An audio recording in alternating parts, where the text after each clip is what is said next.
Hi, I'm Nate, And I'm Lauren. and we're both therapists here at Michigan Progressive Health. We're often asked the question by family and friends of someone coming in for ketamine treatment how they can be the most supportive person for their loved one during this time. So we wanted to make a video to both provide some helpful and practical tips, as well as a general perspective to take to help you during this process. At our clinic, we really value the support persons that already exist in the individual's life that is coming in to receive ketamine treatment. We recognize that you have walked this path with this loved one for far longer than we have, and that we are only just joining you on this path. And so we feel that there's a lot that we have to learn from you in terms of how to support this individual, but we also have some theories and approaches at our clinic that we would like to share with you so that we can hopefully bridge that support.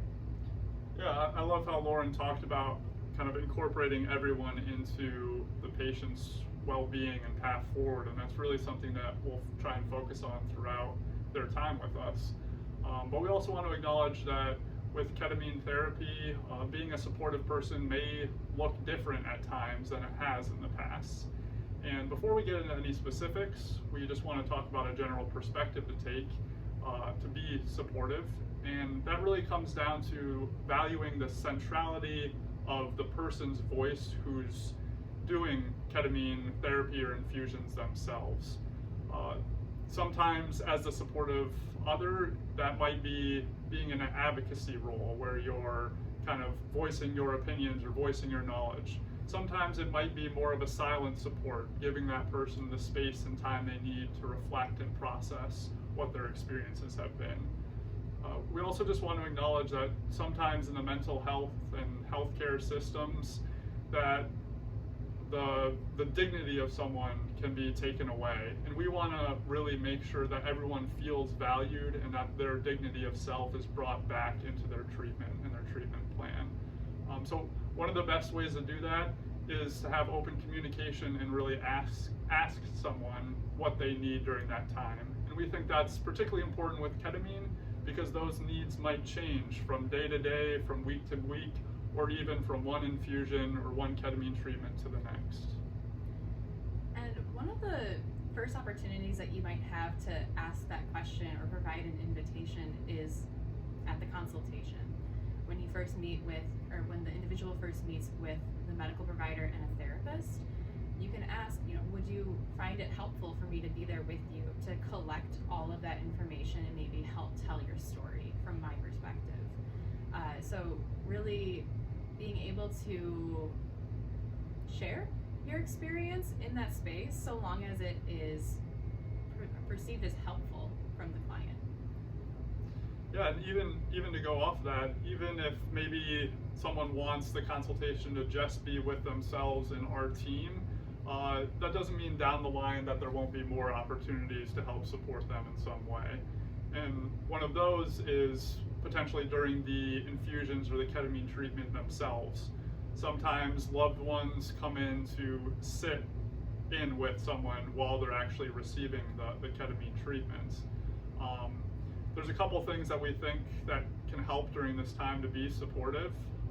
One is just acknowledging that it's natural to feel curious and want to be involved when you're in the room with someone, but really trying to avoid directing or even coaching someone or trying to guide how you think the infusion can go can be a helpful place to start. And again, as Lauren mentioned, asking them what they need.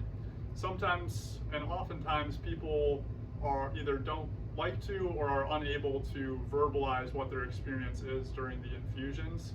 So instead, helping be a comforting presence and sitting with them, and even holding a positive thought in your mind that you've talked about before can be a helpful way to provide silent support during those times.